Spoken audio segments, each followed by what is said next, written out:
12 দিনের যুদ্ধের অবসান, ভয়ঙ্কর রাতের পর নাটকীয়ভাবে ইরান ইসরায়েল যুদ্ধবিরতি কার্যকর।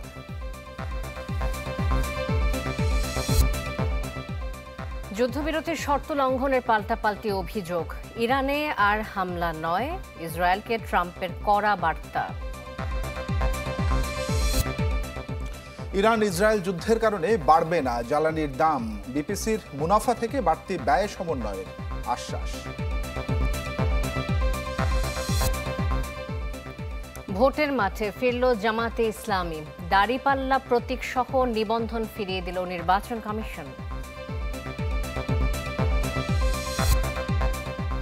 মব নিয়ন্ত্রণ না করলে বিপদ বাড়বে সরকারের, নুরুল হুদার সাথে ঘটনার জন্য স্বরাষ্ট্র উপদেষ্টার দুঃখ প্রকাশ। অবসান হলো ইরান ইসরায়েলের 12 দিনের যুদ্ধ। কাতারে মার্কিন ঘাঁটিতে তেহরানের হামলার পর পরিস্থিতি যখন আরও ঘোলাটে, তখন নাটকীয়ভাবে যুদ্ধবিরতির ঘোষণা দেন ডোনাল্ড ট্রাম্প, যাতে সায়দায় সংঘাতে জড়ানো ইরান এবং ইসরায়েল। তবে যুদ্ধবিরতি কার্যকর হলেও শর্ত লঙ্ঘনের পাল্টাপাল্টি অভিযোগ তুলেছে দুই দেশই, আর এতে ক্ষুব্ধ মার্কিন প্রেসিডেন্ট।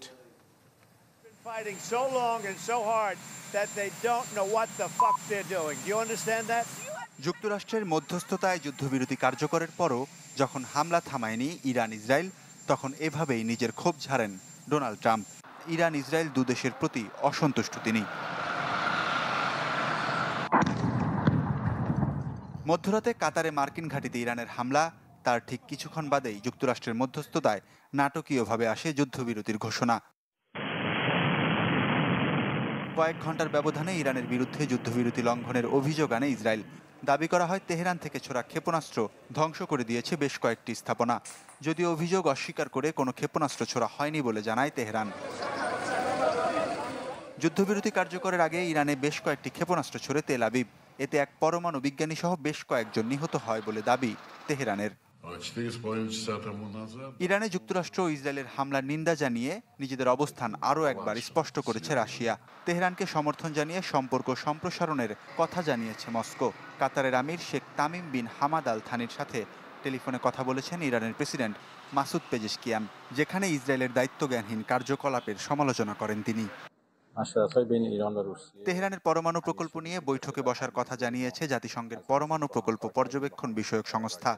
এ বিষয়ে ইরানের পররাষ্ট্রমন্ত্রী আব্বাস আরাকচির কাছে একটি চিঠিও দিয়েছে IAEA এর মহাপরিচালক Rafael Grossi. Waliullah Faruk, channel 24। এর আগে ভয়ঙ্কর একটি রাত পার করে গোটা মধ্যপ্রাচ্য। মার্কিন হামলার বদলা নিতে কাতারে যুক্তরাষ্ট্রের বিমান ঘাঁটিতে ক্ষেপণাস্ত্র হামলা চালায় ইরান। এর পরপরই একে একে বন্ধ হয়ে যায় মধ্যপ্রাচ্যের কয়েকটি দেশের আকাশ সীমা। আতঙ্ক ছড়ায় কাতার, ইরাক, বাহরাইন ও সিরিয়ায়। ইরানের পারমাণবিক স্থাপনায় মার্কিন হামলার পর কি হবে তেহরানের পাল্টা পদক্ষেপ, সেদিকে তাকিয়েছিল গোটা বিশ্ব। অবশেষে যেমনটা আশঙ্কা করা হচ্ছিল তেমনই হলো প্রতিক্রিয়া। হার্ডলাইনেই এগুলো তেহরান। লক্ষ্যবস্তু হিসেবে কাতারে মার্কিন ঘাঁটিকে বেছে নিল ইরান। রাজধানী দোহায় যুক্তরাষ্ট্রের আল উদেদ বিমান ঘাঁটিতে হামলা করে বিপ্লবী গার্ড। এ সময় বিস্ফোরণের বিকট শব্দে কেঁপে ওঠে দোহা। পরে জানা যায় সম্ভাব্য হামলার বিষয়ে আগে থেকেই যুক্তরাষ্ট্র ও কাতারকে অবহিত করেছিল তেহরান। কাতারে হামলায় যখন কোনো ক্ষয়ক্ষতি হয়নি দাবি করে কোনো মতে স্বস্তির নিঃশ্বাস ফেলছে পেন্টাগন, তখন মার্কিন অহমে ফের ইরানের হামলা। এবারে লক্ষ্যবস্তু ইরাকে অবস্থিত মার্কিন ঘাঁটি, যদিও ইরানের এ দাবি নিয়ে মুখ খোলেনি পেন্টাগন। তবে হামলার পর তৃপ্তির ঢেকুর তুলছে ইরান। সেনাপ্রধান জানান, যতবার ইরানের বিরুদ্ধে চোখ তুলেছে এভাবেই মুখ থুবড়ে পড়েছে যুক্তরাষ্ট্র। এটি নতুন কিছু নয়, প্রাচীনকাল থেকেই ইরানের বিরুদ্ধে নানা অপরাধমূলক কর্মকাণ্ডে নেমেছিল যুক্তরাষ্ট্র। তবে ইতিহাস দেখুন, যতবার যুক্তরাষ্ট্র সন্ত্রাসবাদে নেমেছে ততবার তার সমুচিত জবাব দিয়েছে তেহরান। এই হামলার পর উৎসবমুখর পরিস্থিতি তেহরানে। মার্কিন ঘাঁটিতে হামলাকে ইরানের বিজয় হিসেবেই দেখছেন সাধারণ মানুষও। আমরা মরে যাব, তবু অপমান সইব না। আমরা হামলা, ক্ষেপণাস্ত্র কিছুই ভয় পাই না। তুমি আমাদের মারবে, আমরা আরো শক্তভাবে সে আঘাত ফিরিয়ে দেব। কাতার ও ইরাকে ইরানের ক্ষেপণাস্ত্র হামলার পর মধ্যপ্রাচ্যের বেশ কিছু দেশ বন্ধ করে নিজ নিজ আকাশসীমা। ডোনাল্ড ট্রাম্পের যুদ্ধবিরতি ঘোষণার পর অবশ্য আকাশপথ খুলতে থাকে বেশ কিছু দেশ। আশ্বাস চৌধুরী, চ্যানেল 24। এদিকে ইরান এবং ইসরায়েল যুদ্ধে কেন জড়ালো মার্কিন যুক্তরাষ্ট্র? কেনই বা হামলা চালালো ইরানের পারমাণবিক স্থাপনাগুলোতে? মার্কিন ভাইস প্রেসিডেন্ট জেডি ভ্যান্স অকপটে স্বীকার করলেন তেহরানের পারমাণবিক বোমার অগ্রগতি ভেস্তে দিতেই হামলা চালানো হয়েছে। শান্তির বার্তা দিয়ে ক্ষমতায় আসা ট্রাম্প ইরান ইসরায়েল সংঘাতে জড়িয়ে পড়ায় বিশ্ব রাজনীতিতে ঘুরপাক খাচ্ছিল একটাই প্রশ্ন, কেন ভোল পাল্টিয়ে এই সংঘাতে জড়ালো যুক্তরাষ্ট্র?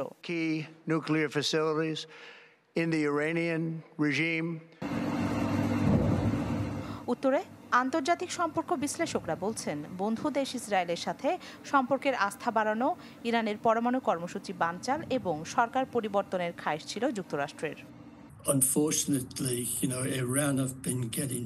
তেহরানের কাছে থাকা ইউরেনিয়ামের মজুদ আন্তর্জাতিক পারমাণবিক শক্তি সংস্থার নির্ধারিত সীমার চেয়ে বেশি, যা দিয়ে বোমা তৈরি করা কঠিন ছিল না।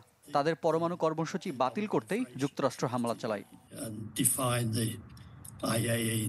অকপটে যা স্বীকারও করেছেন মার্কিন vice president JD Vance. Fox নিউজকে তিনি বলেন, ইরানের পরমাণু বোমা তৈরির সক্ষমতা বানচাল করতেই বাংকার ব্লাস্টার দিয়ে হামলা চালানো হয়। এক সপ্তাহ আগেও পারমাণবিক অস্ত্র অর্জনের খুব কাছে ছিল ইরান। তবে আমাদের হামলার পর ইরানের কাছে যে সরঞ্জাম আছে তা দিয়ে তারা পারমাণবিক অস্ত্র তৈরি করতে অক্ষম। ভবিষ্যতেও ইরান পারমাণবিক বোমা তৈরির চেষ্টা করলে তা শক্ত হাতে দমন করা হবে। এমন পরিস্থিতিতে এনপিটি চুক্তি থেকে ইরানের বেরিয়ে যাওয়া উচিত বলে মনে করেন দেশটির পার্লামেন্টের বেশিরভাগ সদস্য। আগামীতে উত্তর কোরিয়ার মতো পরমাণু বোমা বানাতে পারে ইরান, এমন আভাসও দিচ্ছেন বিশেষজ্ঞরা। রাখি জেসমিন, চ্যানেল 24। ইরান ইসরায়েল যুদ্ধের প্রভাবে জ্বালানির দাম না বাড়ানোর আশ্বাস দিলেন জ্বালানি উপদেষ্টা ফাজলুল কবির খান।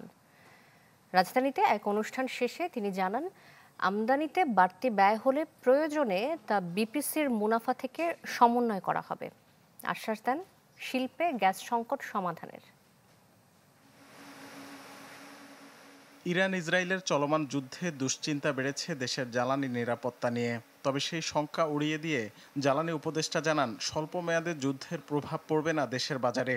বিদ্যুৎ ভবনে সাংবাদিকদের প্রশ্নের জবাবে তিনি বলেন, আগামী 6 মাস চুক্তিবদ্ধ মূল্যে সরবরাহ নিশ্চিত করবে সরবরাহকারীরা। এই শর্ট টার্মে আমাদের ব্যবস্থা আছে। আমরা যেমন জ্বালানি তেল আমদানির জন্য চুক্তিগুলো করা আছে, এলএনজি ইম্পোর্টের কতগুলো লং টার্ম কন্ট্রাক্ট আছে, সেগুলো ইন প্লেস আছে। এবং আমাদের সাপ্লায়াররা বলছে যে আমরা উইল অনার আওয়ার কন্ট্রাক্ট, আমরা যেখান থেকে পারি সেখান থেকে আমরা সাপ্লাই দেবো। দীর্ঘদিন ধরে শিল্প খাতে গ্যাস সংকট নিয়ে উদ্বিগ্ন উদ্যোক্তারা। তাই নতুন বিনিয়োগ আকর্ষণে পুরনো সমস্যার সমাধানে জোর দিচ্ছে বাংলাদেশ বিনিয়োগ উন্নয়ন কর্তৃপক্ষ। এক্ষেত্রে জ্বালানির দাম ও ভর্তুকি না বাড়িয়ে পরিস্থিতি সামাল দেওয়ার উদ্যোগের কথা জানান জ্বালানি উপদেষ্টা। বিপিসির যে প্রফিট সেটা থেকে কিছুটা করবো আর কি, যদি হয়। কিন্তু আমরা সাবসিডিও বাড়াবো না এবং তেলের দামও ইনশাআল্লাহ বাড়াবো না আপাতত। যারা আমাদের সাথে এখন কাজ করছেন তারা কিন্তু প্রথমে গিয়ে এনাদেরকেই জিজ্ঞেস করেন যে আসলে বাংলাদেশে ব্যবসা করা উচিত কি উচিত না। সো ওনারা যে ফিডব্যাকটা দিবেন সেটার উপর বেসিস করেই আসলে ফাইনাল ডিউ ডিলিজেন্স ডিসিশন মেকিংটা হবে। তো এই জন্য আমাদের কনস্ট্যান্টলি একটা এফোর্ট দিতে হবে যে আমরা আমাদের এক্সিস্টিং যারা আছেন তাদেরকে আমরা ভালোভাবে টেক কেয়ার করি এবং তাদের সাথে এঙ্গেজমেন্টটা বজায় রাখি। এর আগে সিমেন্ট উৎপাদনকারী প্রতিষ্ঠান লাফার্স হোলসিমের সঙ্গে গ্যাস বিক্রির চুক্তি সই করে Jalalabad gas company. Rakib Hossain, channel 24, Dhaka. Qatar, সংযুক্ত আরব আমিরাত, কুয়েত ও বাহরাইনের আকাশসীমা খুলে দেওয়া হয়েছে, স্বাভাবিক হয়েছে বিমান চলাচল। তবে ফ্লাইটের রিশিডিউলে ভোগান্তিতে কাতার, আরব আমিরাতগামী যাত্রীরা অভিযোগ করেন এয়ারলাইন্স কর্তৃপক্ষের সহযোগিতা না পাবার। মাহফুজ কামালের রিপোর্ট। কাতার ইরাকে মার্কিন ঘাঁটিতে ইরানের ক্ষেপণাস্ত্র হামলার পর নিজেদের আকাশসীমা বন্ধ করে দেয় মধ্যপ্রাচ্যের 4 দেশ। তাতে বিপাকে পড়েন বাংলাদেশ থেকে বিদেশগামী যাত্রীরা। কাতার এয়ারলাইন্সের যাত্রীরা জানান, ফ্লাইট স্থগিতের পর তাদের জানানো হয়নি নতুন সময়সূচি। ভিতরে বলল যে আমরা আমাদের কাছে কোনো কিছু আপডেট নাই, flight cancel, connecting flight cancel. Qatar থেকে কোথাও ফ্লাইট যাচ্ছে না। 15 ডেজের মধ্যে আপনারা যেতে পারবেন, বাট নেক্সট 2 ডেজ আমরা কোনো কিছু আপডেট করতে পারতেছি না। প্রায় একই অভিযোগ আরব আমিরাতগামী জাজিরা এয়ারওয়েজের যাত্রীদেরও। সকাল 6:30 ফ্লাইট হওয়ার কথা ছিল, কিন্তু ফ্লাইট হয়েছে না, বলছে আজকে সন্ধ্যা 7টায়, কিন্তু শিওর না যে হবে কি না। এনারা এটুকু জানাচ্ছে, তা আর কিছু বলে নাই। এ নিয়ে বিমান পরিবহন সংস্থাগুলোর সাথে যোগাযোগ করা হলে ক্যামেরার সামনে কথা বলতে রাজি হননি কর্মকর্তাদের কেউই। এয়ারস্পেস বন্ধের তথ্য অবগত হওয়ার সাথে সাথেই নির্বাহী পরিচালকের দপ্তর থেকে সংশ্লিষ্ট এয়ারলাইন্সগুলোকে সম্মানিত যাত্রীদের প্রয়োজন, ইমোশন এবং জীবিকার তাগিদকে বিশেষভাবে মাথায় রেখে যথাযথভাবে যত্ন নেওয়ার নির্দেশ দেওয়া হয়েছে। এছাড়া এয়ারলাইন্স সমূহ কর্তৃক যথেষ্ট পেশাদারিত্বের সাথে যাত্রীদের পুনঃ শিডিউলের সময় ও বিলম্ব বিবেচনা করে খাবার ও হোটেলের ব্যবস্থা করা হয়েছে। কাতার, কুয়েত, বাহরাইন ও আরব আমিরাতের আকাশসীমা খুলে দেওয়ার পর আবারও স্বাভাবিক হয়েছে বিমান চলাচল। ফ্লাইট হালনাগাদে যাত্রীদের এয়ারলাইন্সের অফিস ও ট্রাভেল এজেন্টদের সাথে যোগাযোগের পরামর্শ দিয়েছে বিমানবন্দর কর্তৃপক্ষ। Mahfuz Kamal, channel 24, Dhaka. World class innovation নিয়ে ওয়ালটন এখন দেশের সীমানা পেরিয়ে পৌঁছে গিয়েছে 50টিরও বেশি দেশে। ভোটের মাঠে ফিরল জামায়াতে ইসলামী। দাড়িপাল্লা প্রতীকসহ নিবন্ধন ফিরে পেল দলটি। আদালতের নির্দেশের পর আজ প্রজ্ঞাপন জারি করে জামায়াতের নিবন্ধন ও প্রতীক ফিরিয়ে দেয় নির্বাচন কমিশন। রাজনৈতিক দল হিসেবে বাংলাদেশ জামায়াতে ইসলামের নিবন্ধন ফিরিয়ে দিতে গেল 1 জুন রায় দেন আপিল বিভাগ। তবে সেই রায়ে দাড়িপাল্লা প্রতীক ফিরিয়ে দেওয়ার সিদ্ধান্ত নিতে বলেন ইসিকে। 24 দিন পর নানা দিক বিবেচনা করে দাড়িপাল্লা প্রতীকসহ জামায়াতের নিবন্ধন ফিরিয়ে দিল নির্বাচন কমিশন। এই প্রক্রিয়ার মধ্য দিয়ে বাংলাদেশ জামায়াতে ইসলামী গণতান্ত্রিক রাজনীতিতে গঠনমূলক ভূমিকা পালন করবে, এটি সকলেরই প্রত্যাশা। বহু রক্তের বিনিময়ে অর্জিত নতুন বাংলাদেশ গড়ার স্বপ্ন যেন বৃথা না যায়। সরকার প্রধান এবং নির্বাচন কমিশনের প্রধানের উপর এটা বহুলাংশে নির্ভরশীল। তাদেরকে নিরপেক্ষ থাকতে হবে, শক্ত থাকতে হবে, সোজা থাকতে হবে, কোনো দিকে ঝুঁকে পড়া যাবে না। 2008 সালের 4 নভেম্বর জামায়াতে ইসলামীকে সাময়িক নিবন্ধন দেওয়া হয়। পরের বছর বাংলাদেশ তরিকত ফেডারেশনের তৎকালীন সেক্রেটারি জেনারেল সৈয়দ রেজাউল হক চাঁদপুরি সহ 25 জন জামায়াতের নিবন্ধনের বৈধতা চ্যালেঞ্জ করে রিট করেন। পরে কয়েক দফা গঠনতন্ত্র সংশোধন করে নির্বাচন কমিশনে জমা দেয় জামাত। এসব সংশোধনীতে দলের নাম জামায়াতে ইসলামী বাংলাদেশ পরিবর্তন করে বাংলাদেশ জামায়াতে ইসলামী করা হয়। 2013 সালের 1 আগস্ট জামায়াতকে দেয়া নির্বাচন কমিশনের নিবন্ধন সংখ্যাগরিষ্ঠ মতের ভিত্তিতে অবৈধ বলে রায় দেন বৃহত্তর হাইকোর্ট বেঞ্চ। তবে এই রায়ের উপর স্থগিত আদেশ চেয়ে জামায়াতের করা আবেদন একই বছরের 5 আগস্ট খারিজ করে দেন আপিল বিভাগ। পূর্ণাঙ্গ রায় প্রকাশের পর আপিল করে জামাত। তবে এসব আইনি লড়াইয়ের ভেতরে 2018 সালে জামায়াতের নিবন্ধন বাতিল করে দেয় ইসি। তবে 5 আগস্টের পর ফের আইনি লড়াইয়ে নামে জামায়াত, যা গ্রহণ করে 1 জুন রায় দেন সর্বোচ্চ আদালত। হিরণ খান, চ্যানেল 24, ঢাকা। মব সহিংসতায় লিপ্ত একদল সুযোগ সন্ধানী স্বৈরাচারের দোষর আখ্যা দিয়ে হামলা চালাচ্ছে বিরোধী রাজনৈতিক কর্মী, সাবেক আমলাসহ অনেকের বাসাবাড়িতে। পরিবর্তিত প্রেক্ষাপটে গেল 10 মাসে এমন ঘটনা কম নয়। বিশেষজ্ঞরা বলছেন, মব নিয়ন্ত্রণ না করলে বিপদ বাড়বে সরকারের। ফয়সাল হোসেনের রিপোর্ট। মাঝে কিছুদিন বিরতি দিলেও আবারও ঘটছে মব ভায়োলেন্স। ও যে স্বৈরাচার সৃষ্টি করছে, এটা ওর উপহার, ও স্বৈরাচার সৃষ্টি করতে পারবে না। 2018 সালে বিতর্কিত নির্বাচনে সিসি নুরুল হুদার ওপর এবার চড়াও হয় স্থানীয় বিএনপির কিছু নেতাকর্মী। আইনের হাতে সোপর্দ করার আগে নিজেরাই হাতে তুলে নেয় আইন। ভিডিও ছড়িয়ে দেয় সামাজিক যোগাযোগ মাধ্যমে। তবে এদের কাউকে এখনো আনা হয়নি আইনের আওতায়। পরিবর্তিত রাজনৈতিক প্রেক্ষাপটে গেল 10 মাসে এমন ঘটনা কম নয়। মানবাধিকার কর্মী ও নিরাপত্তা বিশ্লেষকরা মনে করেন, মব নিয়ন্ত্রণ করতে না পারলে আরো বিপদে পড়তে হবে সরকারকে। প্রতিটা সিচুয়েশনই খুব কঠোরভাবে নিয়ন্ত্রণ করা উচিত, তার কারণ অনেক লোকের মধ্যে আইন হাতে তুলে নেওয়ার একটা প্রবণতা দেখা দিচ্ছে। কিছুদিন পর পর এমন কিছু পরিস্থিতির উদ্ভব ঘটছে যেটি কোনোভাবেই সাধারণ জনগণের যেমন মঙ্গল বয়ে আনবে না, গণতন্ত্রকেও ধ্বংস করে দেবে এবং প্রগতির পথের অন্তরায় হয়ে দাঁড়াবে। মব নিয়ন্ত্রণের প্রশাসন মুখে মুখে যতটা কঠোর, মাঠ পর্যায়ে নেই তার প্রতিফলন। তবে এবার জিরো টলারেন্সের কথা বললেন পুলিশ। আমরা মব জাস্টিস অ্যালাউ করতেছি না। এই ধরনের কাজ রাত্রি কারোর বাড়িতে আসামি আসে বলার কথা বলে যায়, তার বাড়িতে হানা দেওয়া, তার দরজা ভাঙা বা কিছু করা, এই ধরনের আমরা মোটেই গ্রহণ করতেছি না। এসব ক্ষেত্রে পুলিশ কিন্তু একেবারে জিরো টলারেন্স নীতি অবলম্বন করছে। এক্ষেত্রে সরকারের সুস্পষ্ট নির্দেশনা রয়েছে, যে কোনো পরিস্থিতিতে হোক না কেন আইন কোনোভাবে নিজের হাতে তুলে নেওয়া যাবে না। যে কোনো অপরাধমূলক ঘটনায় আইন হাতে তুলে না নিয়ে নিকটস্থ থানাকে অবহিত করার অনুরোধ আইন শৃঙ্খলা রক্ষাকারী বাহিনীর। জানানো হয়।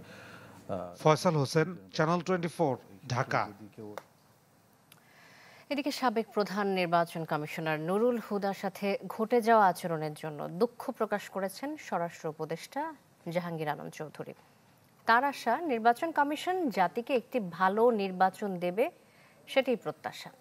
এক্ষেত্রে প্রয়োজনীয় সব সহায়তা দেবে স্বরাষ্ট্র মন্ত্রণালয়। জানান, ধীরে ধীরে নিষ্ক্রিয় হয়ে আসছে আওয়ামী লীগ। স্বরাষ্ট্র মন্ত্রণালয়ে আইন শৃঙ্খলা সংক্রান্ত উপদেষ্টা পরিষদ কমিটির 10ম সভা হয়। প্রায় 1.5 ঘন্টা ধরে চলে বৈঠক, যেখানে গুরুত্ব পায় নির্বাচনকালীন আইন শৃঙ্খলা পরিস্থিতি। ব্রিফিংয়ে স্বরাষ্ট্র উপদেষ্টা জানান, নির্বাচনের সময় আইন শৃঙ্খলা পরিস্থিতি ভালো থাকার নিশ্চয়তা দিয়েছে সব বাহিনী। ইসিকে প্রয়োজনীয় সব সহায়তা দেবে স্বরাষ্ট্র মন্ত্রণালয়। মোটামুটি সব বাহিনী প্রধানরা একটা এনশিওর করছে যে ওই সময় পরিস্থিতি ভালো থাকবে। নির্বাচনটা নির্ভর করে ইলেকশন কমিশনের উপরে। তারাই কিন্তু এই বাহিনীগুলি সেই সময় কিন্তু সবাই তার আন্ডারেই কাজ করে এবং ওনারা একটা ভালো নির্বাচন জাতিকে উপহার দেবে, এটি আমরা সবাই আশা করি। আমরা যত ধরনের সাহায্য সহযোগিতা দরকার হবে ইলেকশন কমিশনে আমরা দিয়ে যাব। উপদেষ্টা জানান, প্রতিষ্ঠাবার্ষিকী ঘিরে আওয়ামী লীগের বড় কিছু করার পরিকল্পনা থাকলেও তা হয়নি। ধীরে ধীরে নিষ্ক্রিয় হওয়ার পথে দলটি। গতকালকে ছিল কিন্তু আওয়ামী লীগের প্রতিষ্ঠা বার্ষিকী। আমরা যে ধরনের তাদের থেকে আশা করছিলাম অত বড় ধরনের কোনো ঘটনা ঘটে নাই। তারা আস্তে আস্তে কিন্তু একেবারে নিষ্ক্রিয় হয়ে যাচ্ছে। সাবেক সিইসি কে এম নুরুল হুদার সাথে ঘটে যাওয়া আচরণে দুঃখ প্রকাশ করে উপদেষ্টা বলেন, জড়িত সবাইকে আইনের আওতায় আনা হবে। এই যে ঘটনাটা সিইসিটা যেটা, এইটা মানে কেউ এই ধরনের ঘটনা আশা করে নাই। এটা জন্য আমরা সবাই দুঃখিত এবং এই ঘটনা ভবিষ্যতে যেন না ঘটে এই জন্য সব ধরনের ব্যবস্থাই নেওয়া হবে। স্বরাষ্ট্র উপদেষ্টার দাবি, মব ভায়োলেন্স বন্ধ না হলেও অনেক কমেছে। একটা বড় সংখ্যার বিরুদ্ধে কিন্তু ব্যবস্থা গ্রহণ করা। স্বপ্নিল শাহরিয়ার শিশির, চ্যানেল 24, ঢাকা। বিভিন্ন জেলায় সার সংরক্ষণের জন্য 13টি নতুন বাফার গোডাউন নির্মাণের অনুমোদন দিয়েছে জাতীয় অর্থনৈতিক পরিষদের নির্বাহী কমিটি একনেক। শিল্প মন্ত্রণালয়ের অধীনে প্রকল্প বাস্তবায়নে খরচ হবে 543 কোটি 96 লাখ টাকা। আর 693 কোটি টাকা ব্যয়ে ডাক এবং টেলিযোগাযোগ বিভাগের অধীনে তৃতীয় সাবমেরিন কেবল স্থাপনের অনুমোদন দিয়েছে একনেক। সভায় 8,974 কোটি টাকার 17টি প্রকল্পের অনুমোদন দেওয়া হয়েছে, যার মধ্যে সরকারি অর্থায়ন 3,180 কোটি আর প্রকল্প ঋণ 5,563 কোটি। এছাড়া সংস্থাগুলোর নিজস্ব অর্থায়ন রয়েছে 230 কোটি টাকার। মাগুরায় যৌথ বাহিনীর অভিযানে আটক হয়েছে জেলা ছাত্র দলের সাবেক সাধারণ সম্পাদক আবু তাহের সবুজ। এ সময় তার বাড়ি থেকে উদ্ধার করা হয় অস্ত্র, গুলি ও ইয়াবা। সকালে আওয়ামী লীগের বিচার দাবিতে বিএনপি নেতাকর্মীরা বিক্ষোভ মিছিল ও প্রতিবাদ সমাবেশ করতে গেলে বাধা দেয় সেনাবাহিনী। এ সময় আটক করা হয় আবু তাহের সবুজকে। পরে তার বাড়িতে যৌথ অভিযান চালায় সেনাবাহিনী ও পুলিশ। জব্দ করা হয় দেশীয় অস্ত্র, 1 রাউন্ড গুলি ও 15 পিস ইয়াবা সহ বিভিন্ন সরঞ্জাম।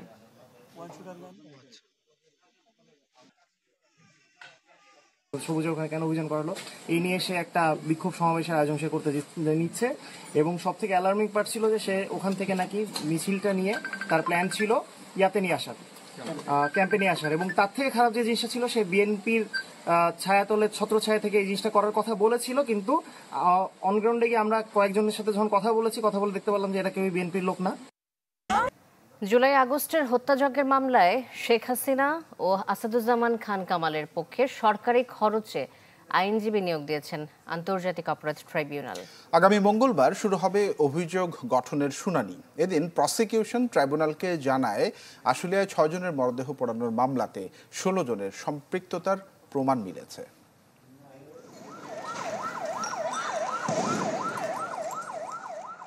5 আগস্ট শেখ হাসিনার পতনের দিন ঢাকার আশুলিয়াতে ঘটে নারকীয় হত্যাকাণ্ড। সেদিন গুলি করে হত্যার পর থানার সামনে প্রিজন ভ্যানে তুলে পেট্রোল ঢেলে পোড়ানো হয় 6 জনের মরদেহ। আন্তর্জাতিক অপরাধ ট্রাইব্যুনালের প্রসিকিউশন বলছে তখনও একজন জীবিত ছিলেন, তাকেও পুড়িয়ে নিশ্চিত করা হয় মৃত্যু। ট্রাইব্যুনালকে প্রসিকিউশন জানায় চাঞ্চল্যকর এই হত্যা এবং লাশ পোড়ানোর মামলায় 16 জনের জড়িত থাকার প্রমাণ মিলেছে।